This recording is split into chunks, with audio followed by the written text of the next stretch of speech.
పెడితే తులసి కోటలో ఒక రాయి ఉంటుంది తప్పనిసరిగా. ఎందుకు పెడతారండి? చాలామందికి తెలీదు. తులసి కోటలో తులసి మొక్క మొదట్లో రాయి పెట్టడం ఏమిటి అంటే, ఆ రాయి సంగతి తెలిస్తే తులసి యొక్క గొప్పతనం తెలుస్తుంది. తులసి ఘనత తెలుసుకోవాలి అంటే తెలుసుకునే సందర్భంలో ఇక్కడ ఆడవాళ్ళు చాలామంది ఉన్నారు కనుక చెప్తున్నాను.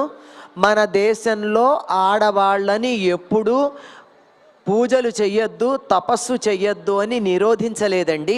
వేదం చదువుకోవద్దని చెప్పలేదు.